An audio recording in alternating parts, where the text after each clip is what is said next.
Welcome to Premium Cash Flow Real Estate Investing Podcast with Sakar Cowley. During this program, you will hear guest experts sharing their experiences, best practices, and market insights. We discuss investing in multifamily apartment complexes and how a busy professional can passively invest hassle-free in various opportunities. Your host, Sakar Cowley, owns millions of dollars of assets and has done thousands of value-add projects over 20 years now. So listen in for insights. Here's your host, Sakar Cowley.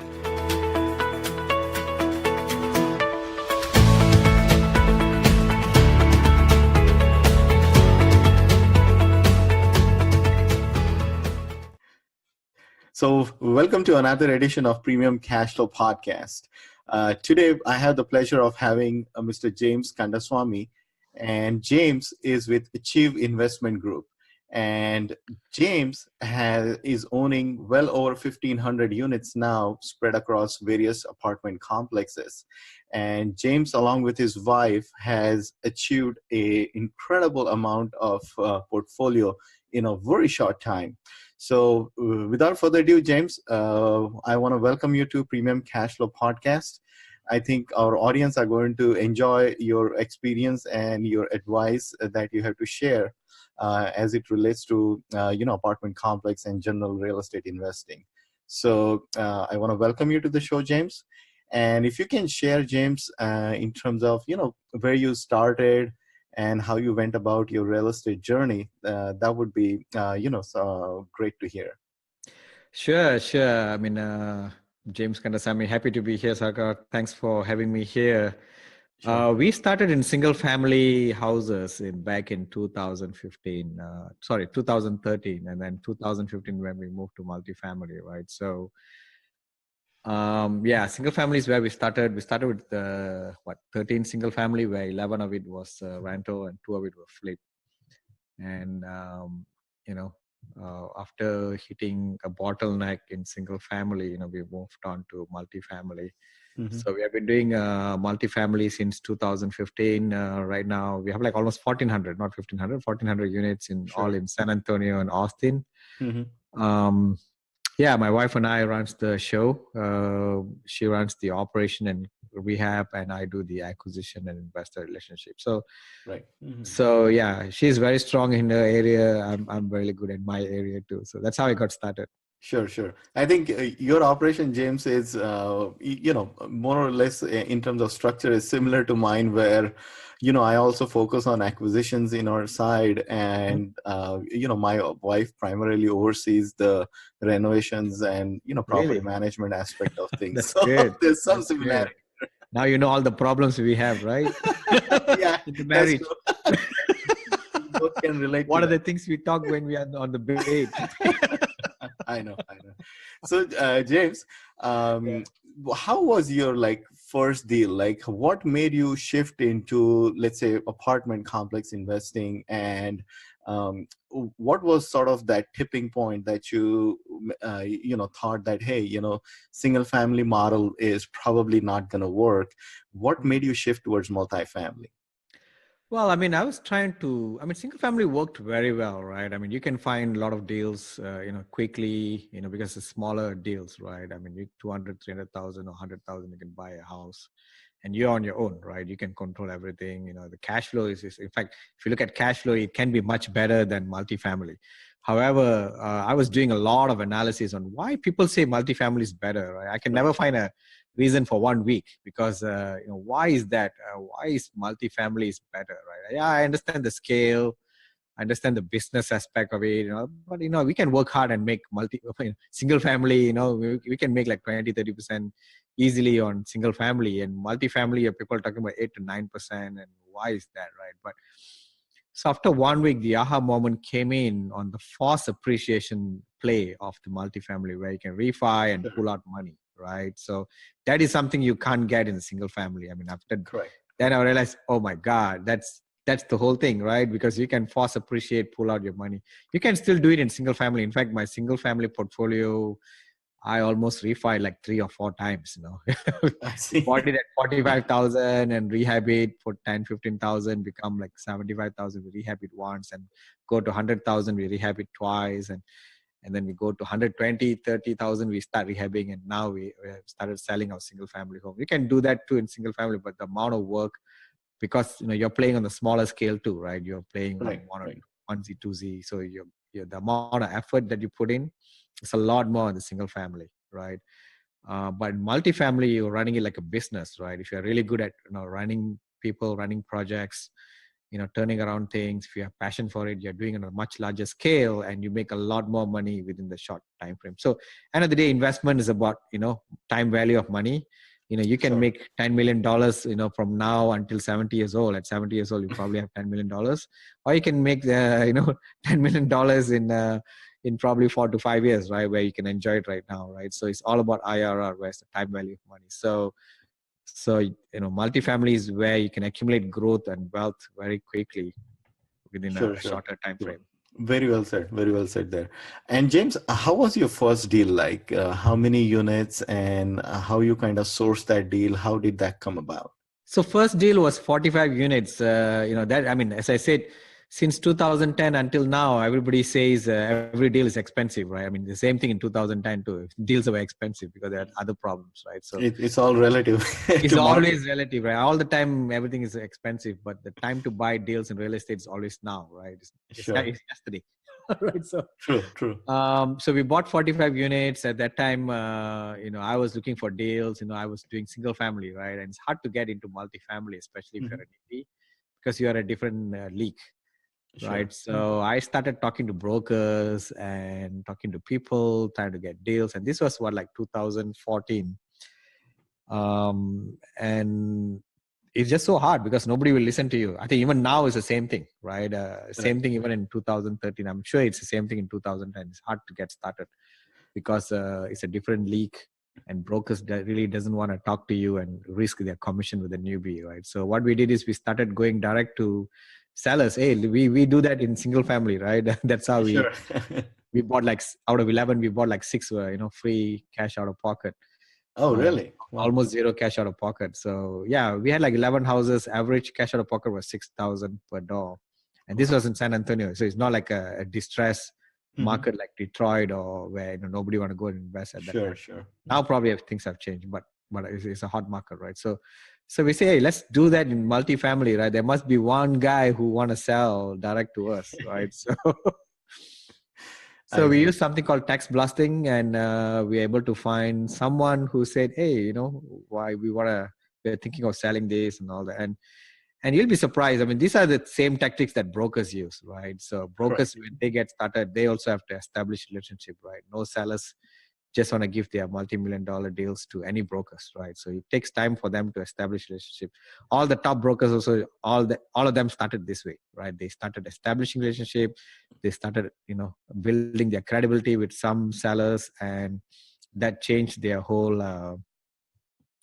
paradigm, right? So buying the deal directly from seller made a lot of difference, right? So we bought it at, I think market was selling at 55 a door. We bought it 35 a door. Even at 35 a door, I could not make it work because I didn't know how to underwrite deals. So I started learning how to underwrite deals at that time. That's very important. Yeah, because as I said, newbies is multi-level problem, right? First is you don't have credibility. Second is you do not know how to underwrite deals. Correct. And that's where we got started. We were able to find a deal which makes sense, and it was a home run from then. Nice. And I think once you get the momentum going behind you, I think broker starts approaching you and the deals suddenly start to show up. I mean, correct. What they call the pocket deals, right? Yeah, correct. Yeah, I mean, after we do 2 deals where we bought direct from sellers, and I getting calls from broker and say, who are you buying these deals? We do not know you. I know. Because they are really local. They think they control the market, but there's one guy going behind their back and buying the deals directly from sellers. And they were like, oh my God, we better get to know this guy, right? Because once they know you're a player in the market, they want to work with players because, obviously the players knows the sub-market pretty well. At the same time, one day we might sell our deals through them, right? So because you always buy wholesale and try to sell retail, right? So I know. It's very interesting you say that, James, because you start with a sub-market and you kind of focus on certain parts. Once you come to those certain parts, you start to know the entire neighborhoods, and you correct. come to know the streets. And next thing you know is that, oh, you don't even need to go there. You just know the area. You just tell Correct. me the block, tell me what complex or what house it is, and boom. If Yeah. he strikes, you pretty much are aware of it, and you kind of know all the homework is already there. So Yeah, yeah, absolutely. I think local players have a lot of advantage. I mean, even nowadays, whenever a broker call me, and I can tell you, hey, there's something wrong with that deal. Let me find out. And usually, that kind of deals they look for out of state players or out of city players because a lot sure. of times they may not know the details. But yeah, if you're local, it absolutely you have advantage to it. Got you. Nice, nice. And also, James, like speaking about deal analysis and Mhm. things like that, like how do you go about, let's say if a offering memorandum comes across your desk, how do you go about saying, okay, this OM, like this deal, okay, like what like sort of the first parameters you use for either weeding out, or hey, this deems second look, can we thoroughly look at it? Can you maybe describe how your process is, like how you go about those things? Oh, so any OM that I get fails the test of sniff test. Okay. So Oh, deals that I sniff test. buy, Interesting. I don't look at OM at all. And I see just okay, thank you. And I just whenever I get an OM on the mail, I click the box behind the mail and I put read. So I don't even look at OMs that's being sent I by know. the. I think prettier the OM, I think the scarier it is, right? Yeah. I mean, if the broker come to a stage where they're sending OMs, that means all the local players already saw it, and all the good buyers, all the credible Passed buyers on already it. saw Yeah. it and all that. So I don't really look at OMs being sent because what's the point of buying deals on the market, right? I mean, you will be the highest bidder, Sure. and you probably the the guy who paid the most for it, Paid the right? most. So Correct. Correct. yeah, the way deals work nowadays, good deals are Mhm. bought by local players, right? Or Mhm. players who are already in the market, they know the sub market. So the way, if you understand the world of brokers nowadays, we are at the peak of the market, right? So good Correct. deals are always being shopped with the most credible buyers who they have done deals with. So they get the first look, Sure. right? So no deals are off market unless you're buying direct from sellers, Correct. Correct. right? Yeah. If you're buying from broker, it's always on market deal because they have to do their fiduciary responsibility to go on market and do the best for the sellers, Correct. right? Correct. Unless you have a deal opposite this deal, then they may come back to you and say that, hey, I have a deal in front of you. You're the best guy to buy it. So that could be a real off-market deal, or a deal which fall out of contract, or there's something that only you can fix the problem, right? Sure. Or you are willing to take the chance and fix the problem. There are the three correct criteria of off-market deals. You buy direct from seller, deals that fall off contract, and you have a special skills that you can take over the deal, or you have a deal nearby and they come to you directly. There are three real off market deals. All other deals are on market, no matter what the brokers tell you, Very right? true. There's a price for every deal, and at some price, it will always sell, right? Yeah, correct. They usually look for that suckers who are from out of state, out of city, who's willing to pay that much money, right? True, true. Sometimes, um, like when we also look at deals, mhm, James, we are like trying to see like if it is closer to 100 based on our capacity. I know you buy much larger deals now, mhm. but typically where, our group looks at is that, hey, has the ownership owned for at least like 5 years, 7 years, so Correct. that, there's Mhm, some type of, loan assumptions we could do sometimes, mhm, or they would have some significant equity behind their back that, hey, if we make an aggressive offer, we mhm, have some room to play with. Or mhm, we tend to pass on deals, like let's say if it's more than 50% value added already, I think mhm. there's not much for the next operator left. And of course, Correct. as you said very correctly, that there is, the market factor, that the market is so hard that you got to be always cognizant of, how Mhm. real the value add strategy is going to be. So we tend Correct. to, look at some of those as well. And speaking Mhm, of that value add, James, I mhm, know, since you do these value add mhm. deals, right?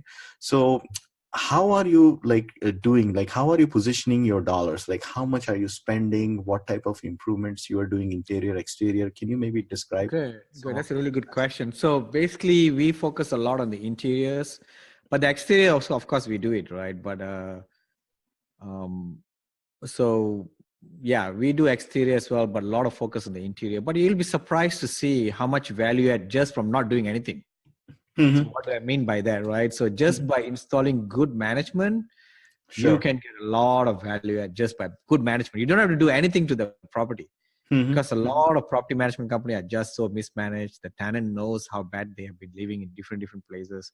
So Mm-hmm. sometimes they really appreciate good management, right? Mm-hmm. When you follow Give up us on an work orders. example. Like, if you can maybe give an example, what exactly do you So mean? just like following up on work orders, right? Mm-hmm. Being nice to tenants, listening to them, following up the Mm-hmm. work orders. A lot of tenants at class B and C really appreciate that. And they don't Mm-hmm. mind paying $30, $40 more just because you're nice, right? So at the end of the Sure. day, you Sure. understand it's not about rent price that people are looking for. People are looking for nice house to live. They Sure. want Sure. them to be heard. So right now our strategy has been like, we try to turn around properties very quickly, but at the same time we try to instill good management first, Mm-hmm. even Mm-hmm. before starting to rehab, because by Right. just good management people start to lease with you, people like to renew their leases and all that. Then we go to the next level where we start doing the exterior, doing the interiors and all that. But what I've realized is even with good management, there's tons of value add that you can just do for free, right? Sure. But Mm-hmm. of course, the trick is, we have our own property management. We tightly control our property management company. Mm-hmm. Mm-hmm. I look at my P&L and performance every day, right? And my wife is very strong in property management, so we do a lot of things on our own, and it's Mm-hmm. hard for an operator to give it to third party and expect the same, because it's Sure. not their baby and they're going to take forever to do it. But so that's the challenges that you know in good management is comes in, right? So sometimes, a lot of times, um, as I said, it's not only increasing rents, reducing Mm-hmm. expense. First level I always see is, Mm-hmm. as I'm realizing through my experience as I do my deals by deals, just by good management, Mm-hmm. the tenants appreciate it so much and they don't mind paying $20-$30 more just for good management. Right. Right. That's first thing we do it, and after that we look for interiors and we also do exteriors. But interiors is where we focus the most. Sure. What kind of dollars are you spending on the interiors on an Interiors average? probably 3,500. What we do, Mm-hmm. and we usually like to do flooring. We like to do new two-tone paints, new fixtures, Mm-hmm.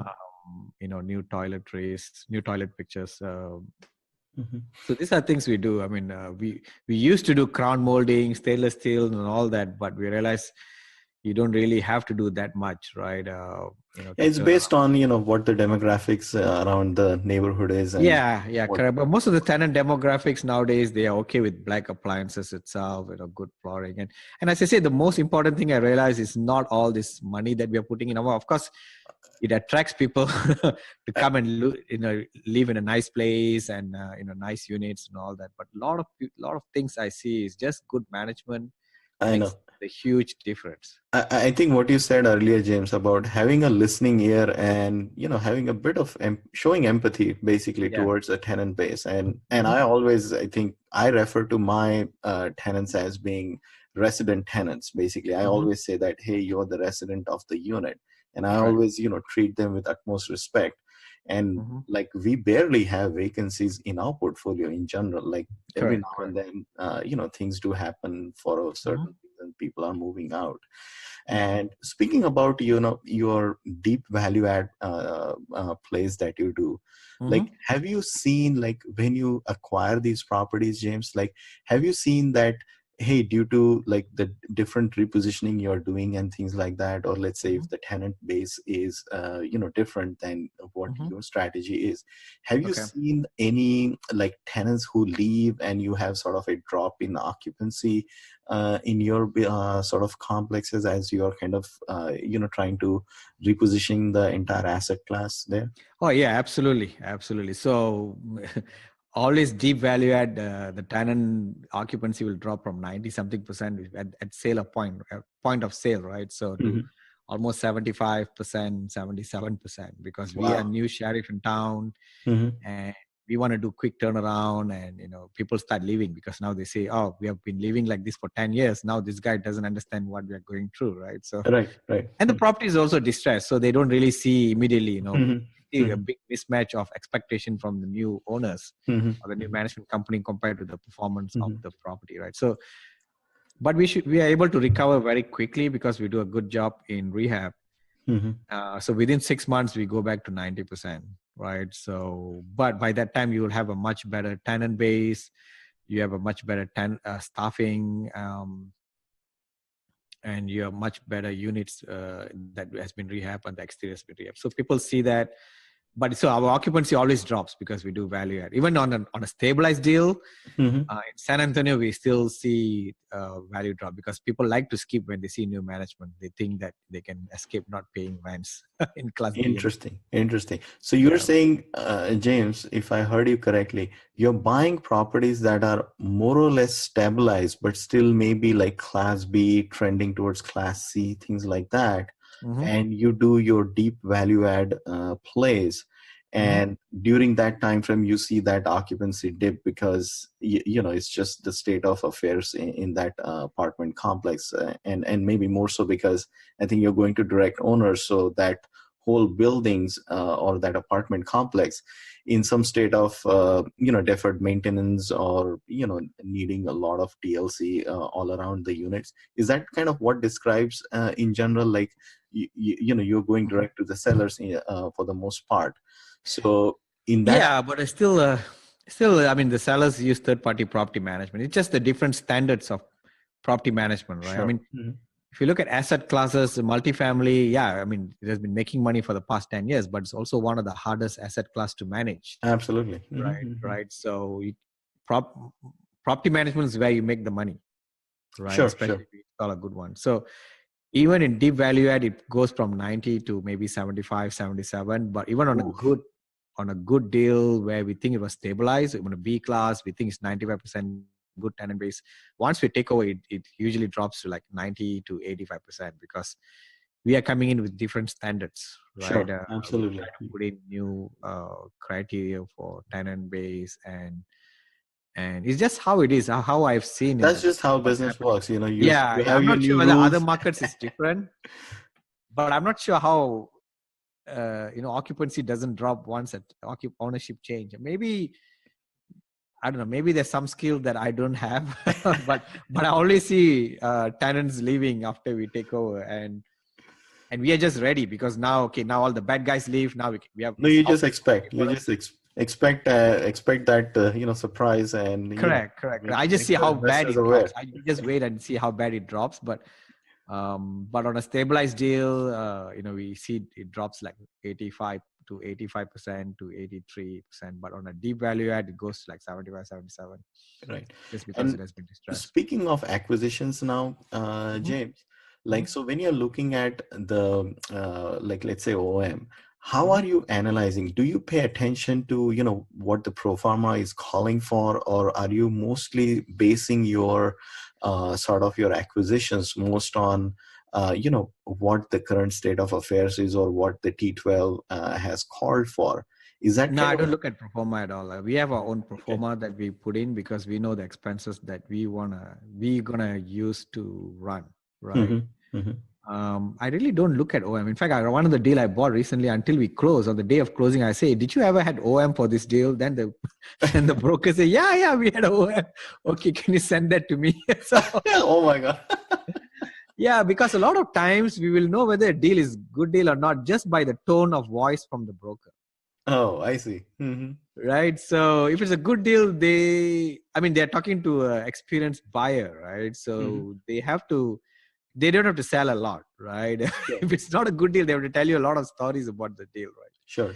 So within few seconds, I would know whether a deal makes sense for me to analyze it or not, right? So, but I don't really look at pro forma that the brokers send because they are brokers. They're supposed to market it as Sure. a as a palace, right? So Right. I just look at what is the story? They said, okay, value add, how much they have done, how many years is the ownership has been there. I don't buy deals which people have owned like 2 years, 3 years, because they Oh, are basically sure. Yeah. keeping the deal and there's not much of equity in there, right? Right. Right. Unless you see something that you can come in and change completely. But it's very rare that I think only one deal which I bought um, was owned by 2 years. All other deals is owned like more like 10 years, 15, because there's a lot of equity, you can buy Right. at a good price, and usually it's in a more distress where you can go and not say distress, it's just mismanaged or deferred maintenance, right? Where you can go and improve it. Interesting. Yeah, but we don't look at the pro forma from the brokers. I see. So, like, for example, this whole concept of like, hey, I have to buy the deal at a certain cap rate and things like that. Do you attribute any attention to these sort of going in cap rates or anything like that, or do you So unless you're buying deals for cash flow and don't expect any value to add, you can look at cap rate, entry cap rate, because Sure. that's what the big institutional guys do to park their money. It's called wealth preservation. Sure. And you can do it in class A, in a top market in downtown, new building. You can look at entry cap rate, because a lot of insurance company, a lot of REITs and all that, they just want to preserve the money, right? But we are not in preserving money. We are in the business of making money, right? So we want to make money for our investors. Right. So I don't look at entry cap rate at all, because Right. I do a lot of value add. So like the deal recently I bought at a 3.7 cap rate. Right? It's just crazy, wow. right? I mean, market is at 5.5, and why is this crazy guy buying at 3.7? Can you describe, James, like what that deal looks like, like how many units? Because I'm interested, because buying at such a low cap rate, you must have seen some upside into it, or maybe a huge upside to it to justify, Yeah, that yeah, price. correct. That's true. So you have to look at the spread from where you're buying to where you're going to take it, right? Sure. So the 3.7 cap rate that we bought, the insurance was like huge. It's like double the property taxes. And nobody can explain why, right? But so we walked around and we see there's nothing wrong with this property. Why is the insurance so high? How many And units was that, by the way? it was 240 units. 240 units. Yeah, And we just what? closed like 2 weeks ago, right? So they were Very nice. marketing 3.7, and I was telling broker, hey, why are you showing me 3.7 cap rate?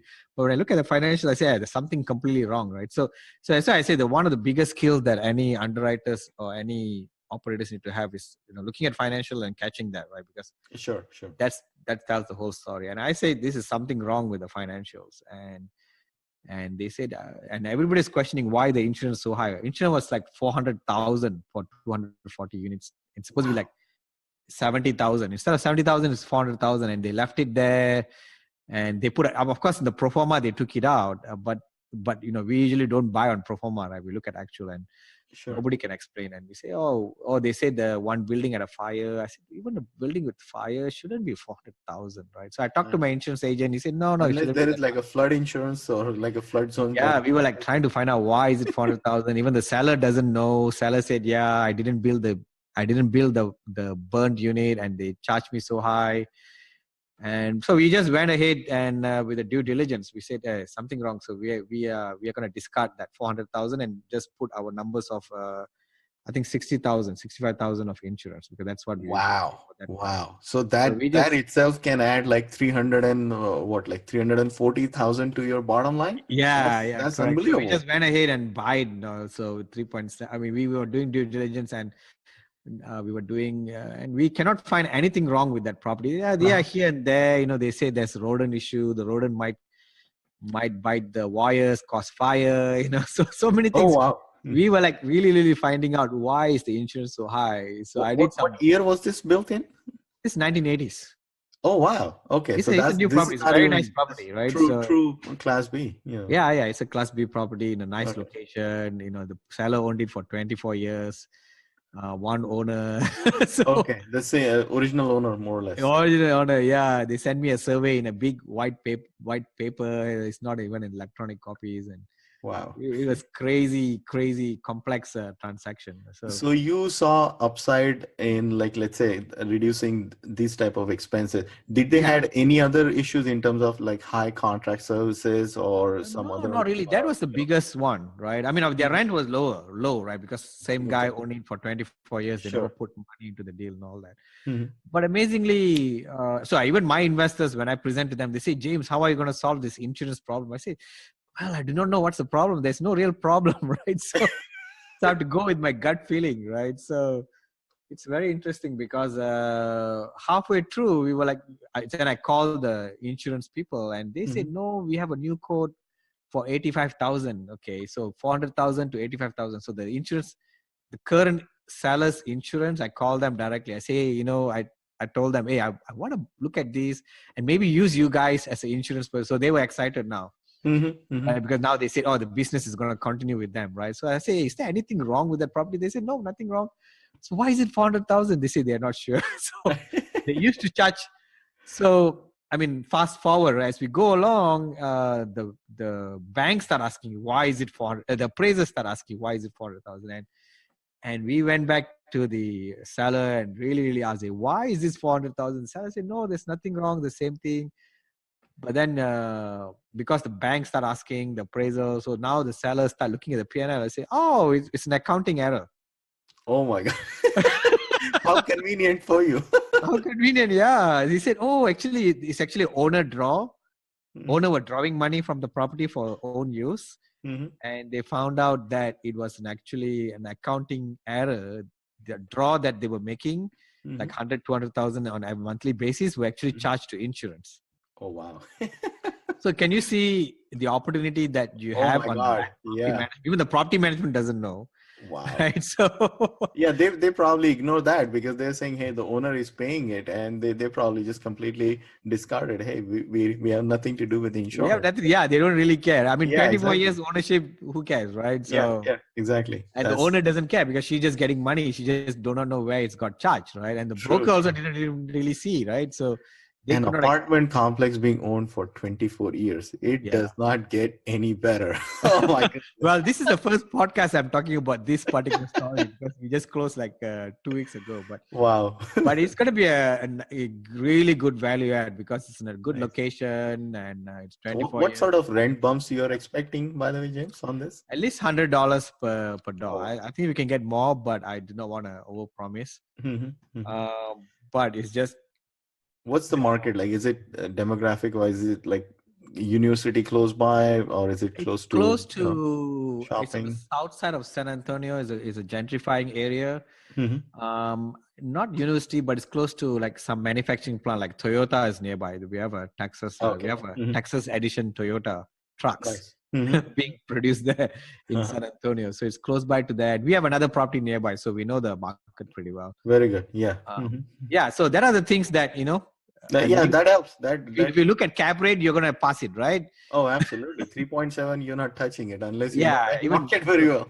so the market was 5.5. So after you take out the insurance, it become like That's where I was going with, correct. yeah. After you take out the insurance, say you assume you take out the insurance cost, so you say it's completely wrong.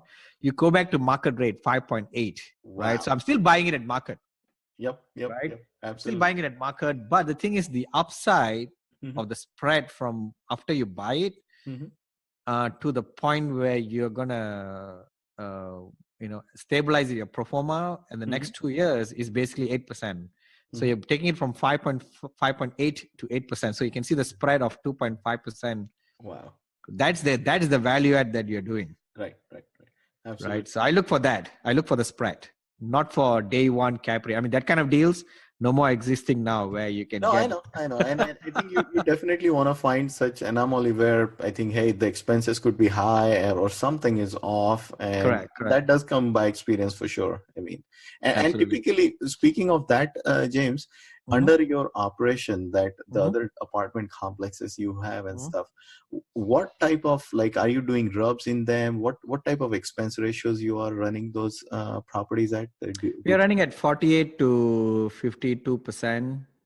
maximum. I would say most of my properties are 48 to 50% I see. expense ratio. And utilities, as far as water, sewer, and all that, is that Yeah, resident paid, or that's yeah, all? it's all resident paid. We don't have any all bills paid properties. I see. I see. Wow. Yeah, that's And still, common in Texas nowadays.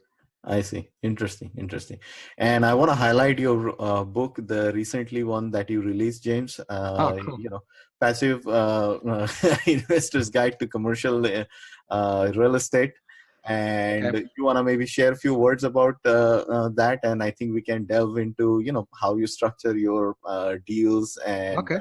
the GPLP partnership arrangement. You want to maybe highlight, and you want to go into that? Sure. So I'm an active investor. I'm a sponsor, right? Sure. I only invest one deal passively, and I never even bothered about looking at it. But I'm a sponsor. So, but the thing is, a lot of times I realize there's no materials for passive investors. Mm-hmm. And passive investors' thought process is completely different from sponsors, because we are looking at deals, buying deals, turning around. We look for different things. Whereas passive investors, they want to see which sponsor to go, which market to go. How do I select a sponsor? How do I select a deal, right? So Sure. so there's just no materials for that. So I wrote the book for 95% of real estate investor out there, which is the passive investors, right? Mm-hmm. Commercial real estate. And I think I just want to add value to them, because I think it's important right now, because a lot of people have FOMO right now, right? Fear of missing out. Sure. And people just throwing in money into any deals that they see in front of them, listening to whatever the guy in front of them telling them.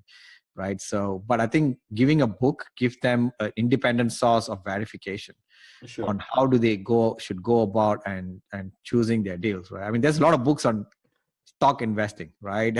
How to choose a stock. Tons and tons of books, but there's not many books for passive investors to choose what they want to invest. Because if you look at it, passive investors, it's the same like we buying a stock. We got no control, right? When you buy a stock, you've got no control. You just read news, whatever delivered on the stock, and you got no way of seeing what's happening behind them, right? You can just look at certain characteristics. When you buy a stock, you can look at the CEO, you can look at the prospect, you can look at where the product is going to be taken. So same thing as a passive investor, they are like stock investor, but passive investors are the people who buy shares in apartment or commercial real estate, right? What are the things they should look for when they want to invest? So that's why I wrote this book. It's available in Amazon right now. It's in 3 versions: Kindle, Audible, and physical book. Nice. We already hit #1 bestseller in US. Oh, very nice. Very nice. Congratulations. And US and Canada too. I have investors in Canada too, so I presume people are reading over there. So very nice. So, and I think one of the good things that you described, James, is that a lot of general apartment complex or syndication books are written from a syndicator standpoint. Correct. So when I read your book, the whole philosophy or the nucleus of the book is that, hey, I am a passive investor. And as a passive investor, I am looking at deals. So it's almost like, instead of outside in, it's just more like inside out. I like to, kind of term it that, hey, I am, I'm a passive investor. What I should be looking for in a syndicator, what their interests are, what should be the different criteria I should be looking at. So it's very interesting. And speaking about deal structure, James, how do you go about structuring your sort of partnerships? Can you maybe share some details around that? So the way that I mean, as I mentioned in the book, there's 2 types of deal structure. Some of it is preferred return, more heavy on the fees for sponsors. The other one is more on the equity split, profit split, but less on the fees. So I like to do more on the profit split. In fact, I only do that. I only do profit split because it's very well suited for value add deals, and it puts both the passive investors and the sponsor on the same boat, right? But there's pro and cons on both structure. Right. And that's what I've written in my book. So I usually do 80-20 split between my investors and myself. We take 20% of any profit that's being generated. It gives us a motivation to really push on the profit that's being generated. But when we sell, we usually give back, we make the investors whole first. That means we give back 100% of their capital back. And on top of that is where we split the profit. So that's how I've been structuring my deals. Nice. And just on the soft side then, James, I know many investors who they would like to be in a position, I think in a very short time, I should highlight that the amount of success and the wherewithal that you have achieved in such a record, like I think maybe about 4 or 5 years now. Okay. It is very inspiring, and I think an example by itself. What would you maybe tell an aspiring investor that who would want to be in, let's say, James' shoes in, let's say, 2 to 3 years? What characteristics do you think that is it like deal sourcing, acquiring knowledge? What do you think separates or those investors that they should be aspiring now? Well, I think the biggest problem, right? Only very few people want to be successful. I know there's tons of people who want to be successful. There's a lot of wannabes, Correct. Mm-hmm. but actually they really do not want to be, right? So they Right. do not want to do the work. So I was in the same boat, right? When I started looking at multifamily, right? I mean, nobody want to entertain me and all that. I said, then I listened to somebody's podcast. He said, if you have to do things that nobody else want to do, Sure. Mm-hmm. right? To be, to come up in life and to really achieve what. So I said, okay, I'm going to do things that nobody is willing to do, right? That's Sure. why I started my yellow letter marketing. Mm-hmm. It's a lot of work. Oh, absolutely. A lot of work. And not many people want to do it. I mean, a lot of people doesn't know how to do it too.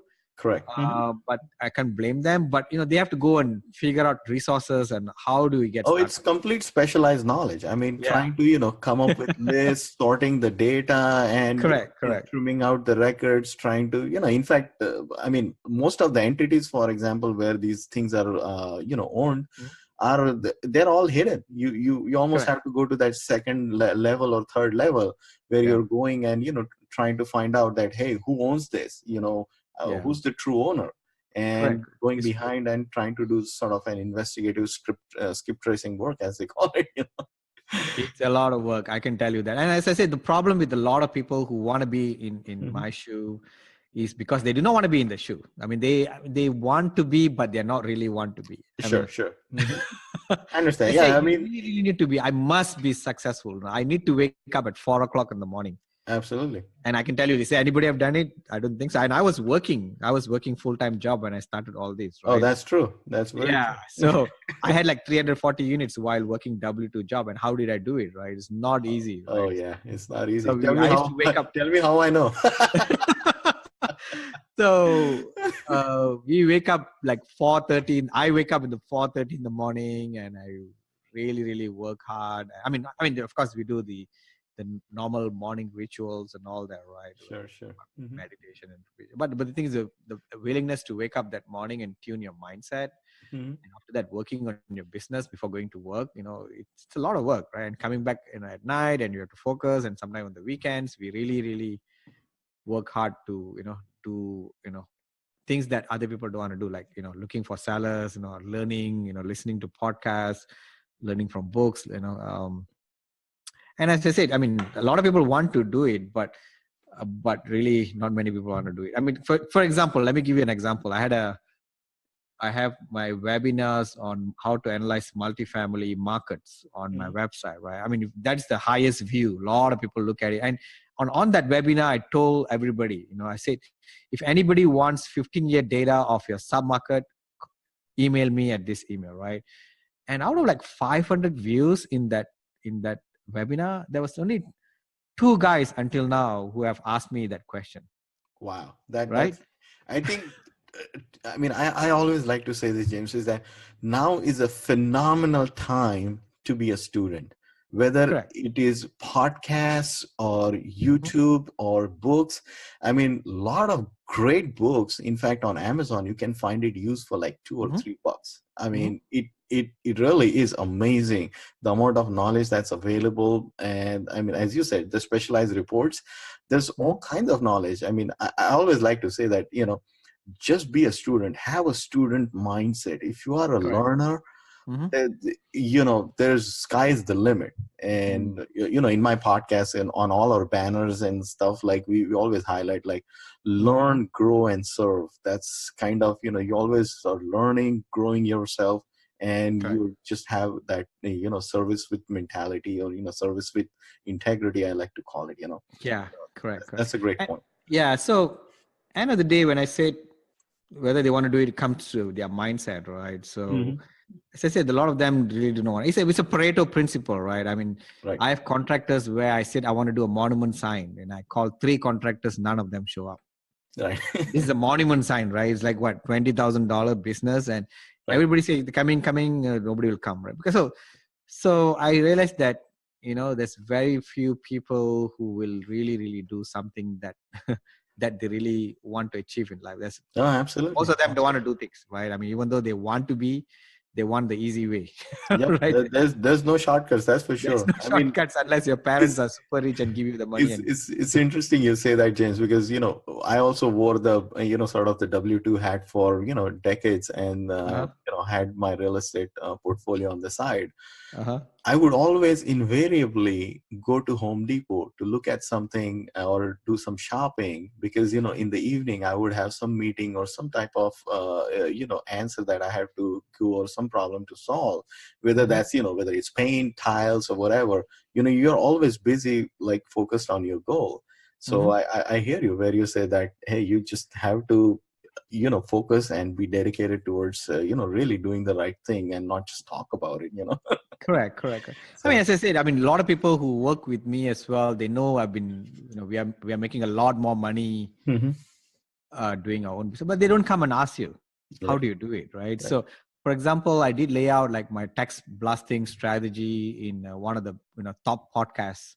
Mhm. I'm sure that podcast is being watched like 40,000 people, 30,000 people until now, right? But Mhm. the amount of people who followed up with me on that podcast to ask me, hey, next level detail, hey, how do you do this? It's Correct. like maybe 3 people. Out of 30,000 people, I laid out what is the secret to reach a sellers Right. through Right. that podcast. And that's one of the top podcasts, right? In the Right. nation. Right. Mhm. And as I said, out of that 40,000 views, I'm sure there's like at least 10,000 wannabes there.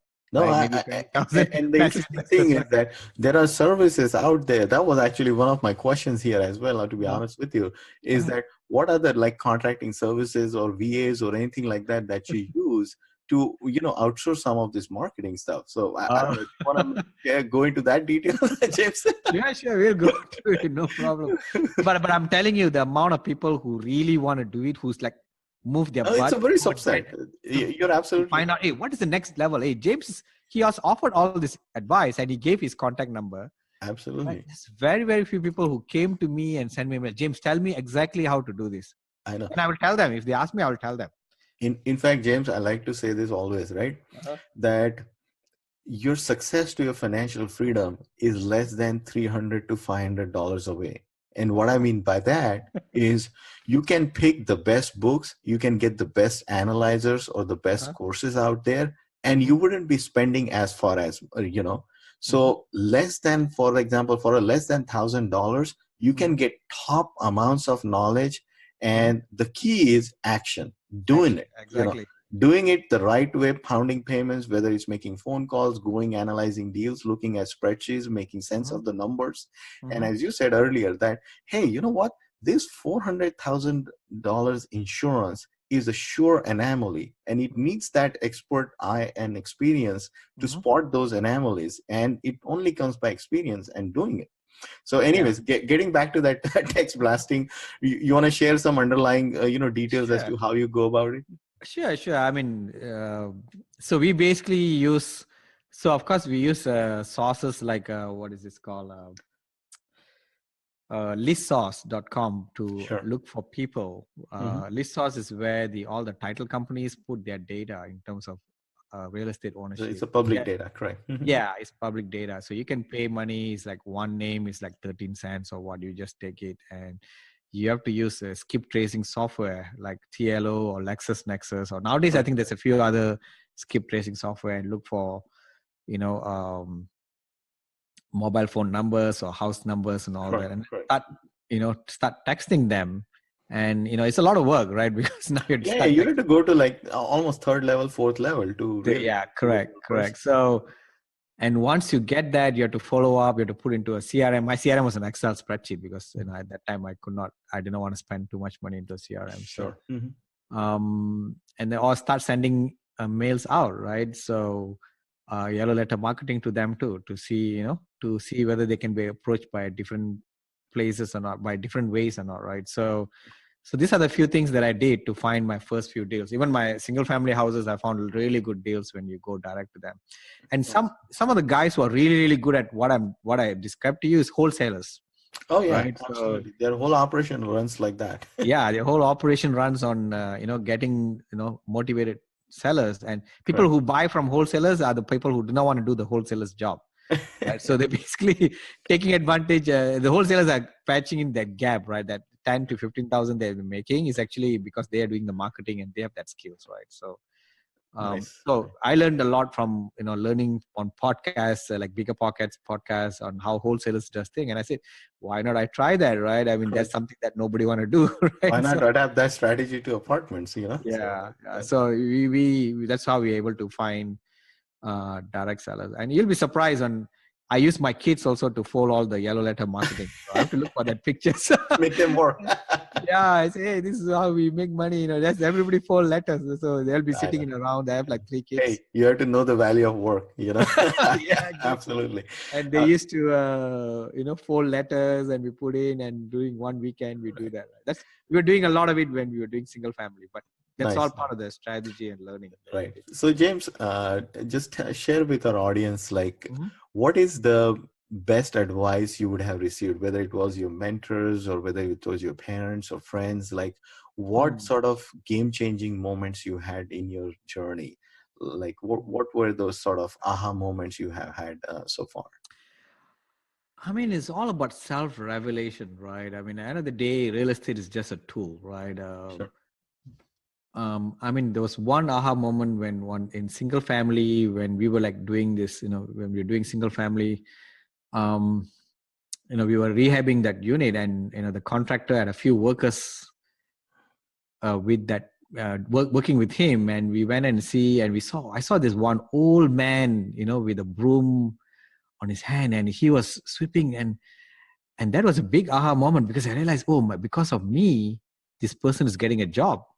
Mm-hmm. Right. And it was, I mean, I do not know how big was the impact, but it was a big impact for me. I said, wow, I can make an impact in other people's life. Right. I Absolutely. mean, I'm giving a Yep. job to someone, and I'm Mm-hmm. giving a home to someone. So, it's the mission is to help others. Right? How do you make impact in life? So Yeah. I have a graph that I show how much people are being impacted. I mean, I'm looking more into the donation side of it and all that. But the Mm-hmm. thing is, I realized that how much impact you yourself can make. I mean, if I'm working on a W-2 job, I mean, I'm an engineer, and I'm probably making impact, but my impact is so small, right? Mm-hmm. But Absolutely. now my impact is huge, because now Mm-hmm. I'm impacting directly on Mm-hmm. somebody's life, I know. right? I know. So, And in fact, similar stories on our side as well, James, that Mhm. I think in our property management company, we probably have any time over the years of, I Mhm. guess, 18 to 20 years now, Mhm. we have had, I think, internal staff versus, and also some, maintenance staff. We probably had a consistent payroll of about Mhm. 7 people. And Mhm. as you said, like, people come in all forms, and along the way, it's great to see that some of them actually live within our buildings. Mhm. I have personally helped folks get on their feet in terms of whether it's getting a truck or a vehicle, getting a Mhm. van or Mhm. expensive tools, and getting their jobs going. Mhm. So as you said, I think adding value and making that positive change in the lives of people and your neighborhood, I think Mhm. that I mean, very well said. I mean, I Yeah, I think it's important, couldn't because agree with you more. I didn't come from a rich parent, right? So Sure, it's hard for me to go and buy a Ferrari, because I always think that rather than buying that, I'd rather give the money to someone who can use it, right?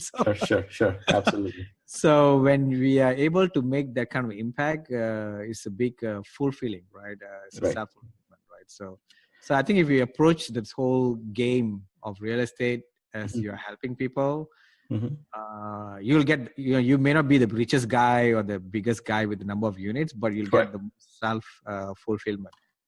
Correct. I think the satisfaction and the fulfillment that you will have, you cannot, kind of put a Yeah, price you to it. can put it into price, right? Absolutely. And I think it ties back to your earlier point, which I think I want to highlight, is that Uh-huh. the tenant experience and the listening eye that you bring with your property management, Mm-hmm. I think that goes a long way when a resident in your building says that, hey, you know what?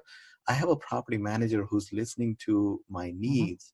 I think it suddenly changes their mindset. And I'm pretty sure that attributes to increased retention in your Mm-hmm. buildings as well.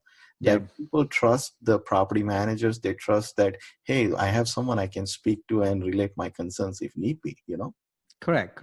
Yeah, as I said, there's a lot of value in just making good management. That's it. You don't I have know. to, you don't have to build a palace and give them. But if you're not managing their work orders, if you're not listening to them, Right. I mean, rent price is not the topmost, Objective. objective of any tenants. They can definitely pay $20, $30 more because Sure. it's hard to find good place to live with I know. when people So are doing a good I property. appreciate it, James. And just a couple of last questions. I think Sure. knowing the scale you are at, James, now, I think you probably have a big staff around you. Many things are always grabbing your attention. Uh-huh. What challenges do you face currently at a level that you are now? Like, how do you kind of go about your timing? How do you sort of try to manage your schedule? Like, what are your challenges day to day right now? I mean, our challenges right now is the challenges of a small company trying to grow big, right? We are so used to being hands-on. Sure. We want to be hands-on, but the thing is, we have to put another layer under us to start managing, right? So, Sure. so it's hard to find people who can meet our expectations. But I think recently we have been very successful in getting some corporate staff in and able to really help us with things. So it's a problem where in terms of growth, right? So Sure. but I think we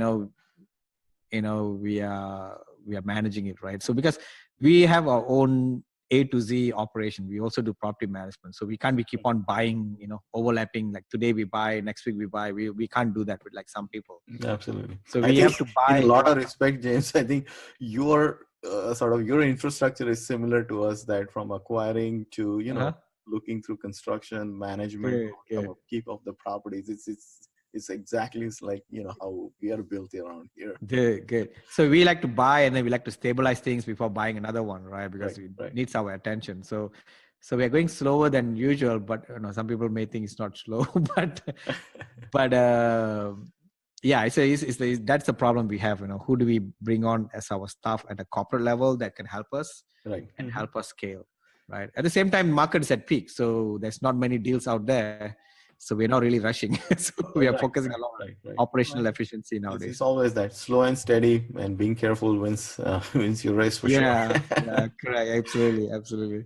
Good. Thank you, James. Appreciate all your words today. And please share with our listeners how they can reach you and any upcoming projects they are looking forward to, maybe. Yeah, my website is Achieve Investment Group. Like Achieve is like achieving a goal. Sure. My email is james@Achieve Investment Group. You can definitely get my book on Amazon. There is a free audiobook link in the Kindle version. I mean, the audiobook link is basically achieveinvestmentgroup.com/free audiobook. If you come and you can get it, the free audiobook over there. Very nice. And I mean, just go and buy. I mean, the physical version is like $12 or $13. I can't remember. Yeah, it's really Kindle is $3.99, and I see people investing 50,000, 100,000, or even they're putting in 3,000, 20,000 to be part of a club. And I'm surprised that people don't want to read a book that's written for them. True, absolutely. I think investing in knowledge is like the best thing ever someone can do, and kind of so correct. Great advice, James. Appreciate your time today, and thank you. Thanks for having me here today. Thanks for listening to Premium Cashflow Real Estate Investing Podcast. Please join us at premiumcashflow.com to sign up for weekly updates, research articles, and more. We will see you again for another great interview with an expert guest.